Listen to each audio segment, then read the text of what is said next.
같이 오늘 보실 말씀은 누가복음 17장 20절에서 25절까지의 말씀입니다. 누가복음 17장 20절에서 25절까지의 말씀. 누가복음 17장 20절에서 25절까지의 말씀입니다. 한 절씩 교독하고 마지막 절은 합독하도록 하겠습니다.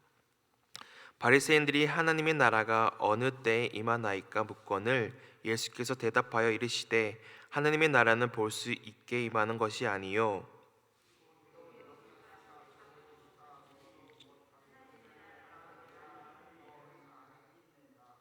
또 제자들에게 이르시되 때가 이르리니 너희가 인자의 날 하루를 보고자 하되 보지 못하리라.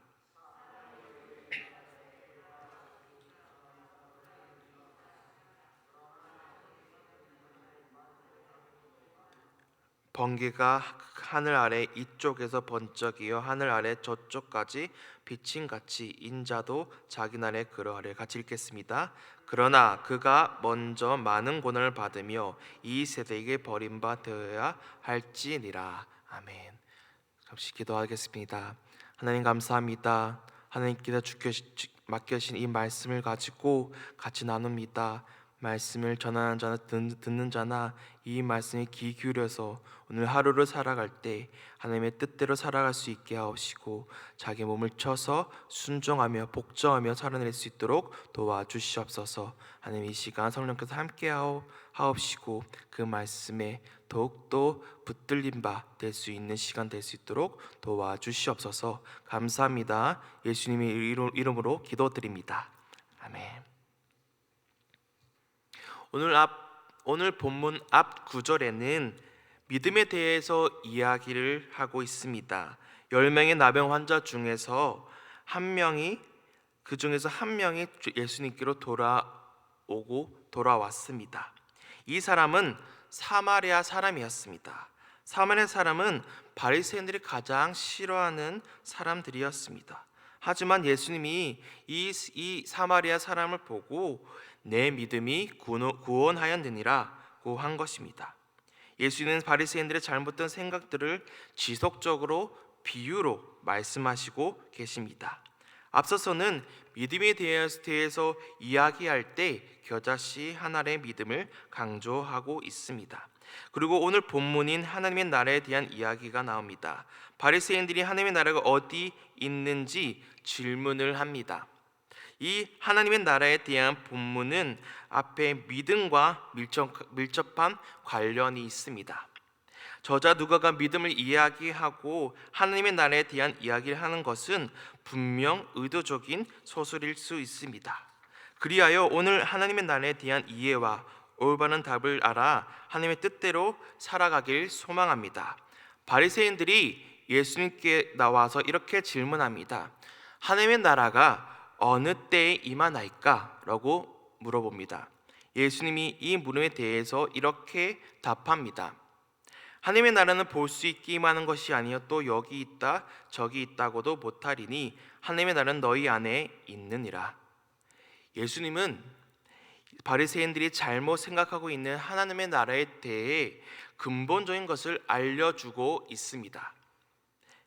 바리새인들은 예수께서 하나님 나라가 언제 오며 또한 그것을 눈으로 볼 수 있는지에 대해 질문합니다. 대부분의 유대인들이 예수께서 행하신 기적들을 보았습니다.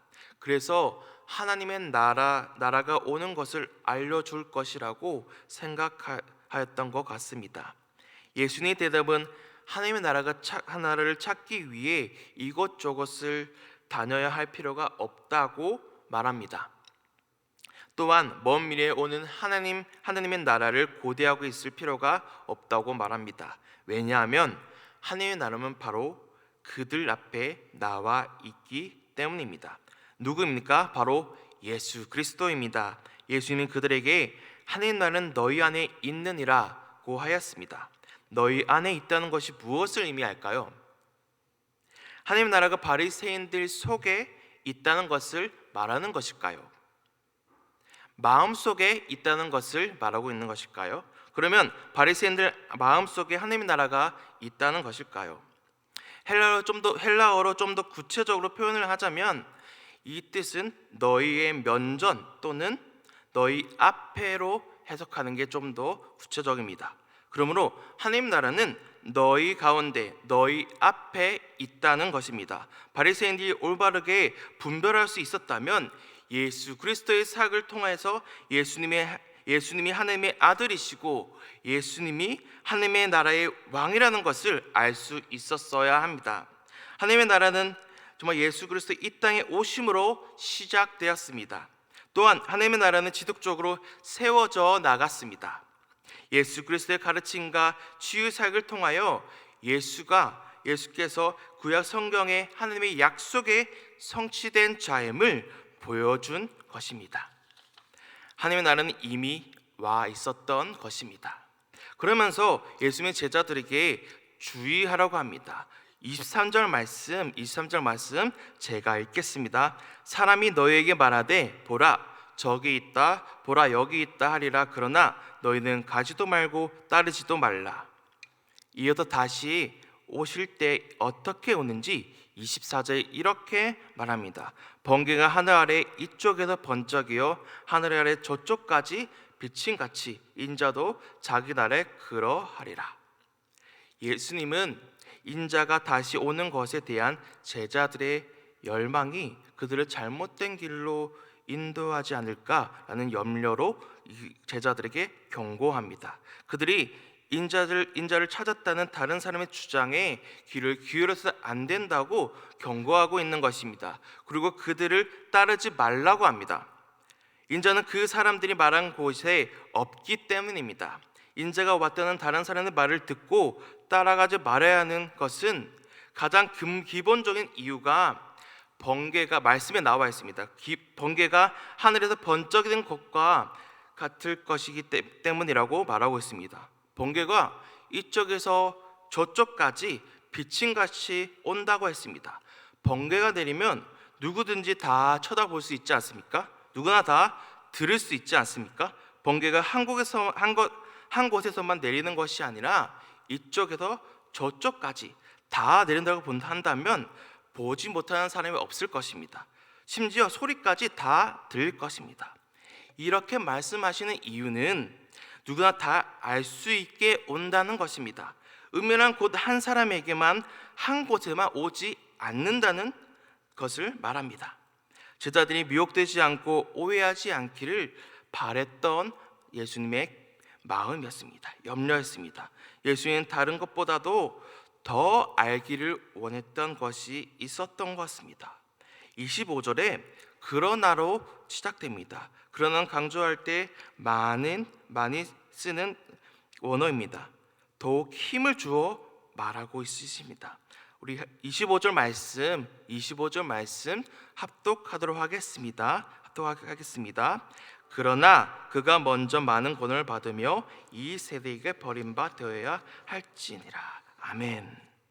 이 세대는 하나님의 뜻을 깨닫지 못하는 완악한 이스라엘 백성을 지칭합니다. 예수님은 자신의 고난을 제자들에게 또 이야기한 것입니다. 그래서 제자들이 인자의 날을 오해하지 않으려면 인자이신 예수님의 운명을 명확하게, 예수님의 사역을 명확하게 이해했어야 합니다. 예수님은 제자들에게 인자의 길을 알려주신 것입니다. 예수님이 해야 한다는 표현을 쓰십니다. 한글로 번역한 단어의 표현이 의미가 약간 절감되었는데 원어로 표현하자면 반드시 해야 하는, 꼭 이루어야 하는 것이 있다고 하는 표현입니다. 그것이 무엇입니까? 바로 고난입니다. 이 세대에게 버림받는 것입니다. 인자의 고난과 죽음입니다. 이것은 하나님의 소명인 것입니다. 예수님이 반드시 이루어야 하는 소명인 것입니다. 인자의 날이 오기 전에 가장 먼저 해야 하는 것이 바로 십자가의 죽음인 것입니다. 죽음 뒤에는 영광이 옵니다. 예수님이 이 땅에 오신 유일한 목적이자 하나님의 소명, 그것을 이루고자 이 땅에 오신 것입니다.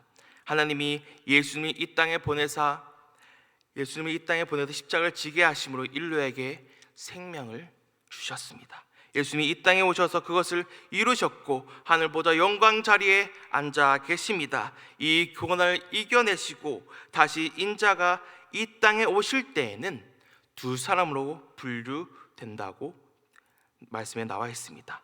데려감을 얻는 사람과 버려둠을 당하는 사람입니다. 영원한 생명을 얻는 사람과 영원한 죽음을 맞이하는 사람이라고 할 수 있겠죠. 종말에 대해 누가는 매우 단호하고 끔찍하게 표현하였습니다. 인자에게는 이와 같이 절대 주권을 지니고 있습니다. 마지막 때에 그 절대 주권을 가진 그분에 의해서 모든 것이 결정나게 될 것입니다. 하나님의 나라의 진정한 왕이시자 절대 주권자이신 예수 그리스도에 의해서 그 나라에 들어갈 수 있는 자격이 주어질 것입니다. 예수 그리스도의 그 영광의 자리에 앉기 전에 먼저 했어야 하는 것, 선제적으로 되어야 하는 것을 잊지 말아야 합니다. 하나님의 참 사랑으로 우리를 위해서 아들 예수 그리스도가 그 십자가의 죽음으로 걸어가셨습니다. 예수께서 심판주가 되시기 전에 인류를 대신하여 심판을 받으신 것입니다. 심판을 당하신 것입니다. 예수님이 이 세대에게 버림받았고 죽임을 당하셨습니다. 그 죽음에서 끝난 것이 아니라 영광의 자리에 앉아 계시고 있으시고 하나님의 나라의 통치자입니다. 절대 주권이 그에게 있습니다. 그러므로 우리가 해야 하는 것은 유일하게 단 한 가지입니다. 유일하게 단 한 가지 있습니다. 바로 믿음입니다. 저자 누가가 하나님 나라에 대한 이야기를 하기 전에 믿음에 의해서 왜 저수를 했을까요? 바로 절대 주권 속에서 초대하시는 것을 응답하는 것, 바로 믿음이 하나님의 나라에 들어갈 열쇠이기 때문입니다. 하나님의 절대적 은혜 가운데 믿음이 우리를 하나님의 나라로 이끌 것입니다. 우리의 정체성을 잊지 마십시오. 우리는 하나님의 은혜를 받아 하나님의 나라에 받은 하나님의 나라의 백성입니다. 예수 그리스도가 우리에게 하나님 나라의 시민권을 선물로 주셨기 때문입니다. 우리에게 믿음을 선물로 주셨기 때문입니다. 예수 그리스도를 믿지 않으십니까? 예수 그리스도를 믿고 계시지 않습니까? 그러면 우리는 하나님의 백성입니다. 하나님의 시민입니다. 시민권을 받은 사람입니다. 우리를 백성 삼아 주신 하나님의 은혜에 감사하며 우리 잊지 않고 정말로 그 믿음 주신 믿음을 붙잡고 이 세상을 살아가는 많은 성도, 우리 오산제일교회 성도님들 되시기를 간절히 소망합니다. 우리 이 시간 기도할 때에는 나에게 은혜를 주신 하나님을 생각하며 하나님께 마음을 다해 기도하기 원합니다. 나에게 선물로 주신 이 믿음, 은혜 가운데 절대 주권 속에 예수님이 절대 주권을 가진 나이고 정말 왕이신 예수 그리스도께서 우리에게 믿음을 선물로 주신 그 믿음을 붙잡고 그 믿음을 끝까지 붙들게 해달라고 우리 하나님께 시간 기도하길 원합니다. 그리고 오산제일교회가 하나님의 사역을 잘 감당해내는 교회가 되어달라고 기도하길 소망합니다. 앞에 띄어진 기도 제목 보시면서 잘 이렇게 기도하며 돌아가도록 하겠습니다. 기도하겠습니다. 하나님 감사합니다.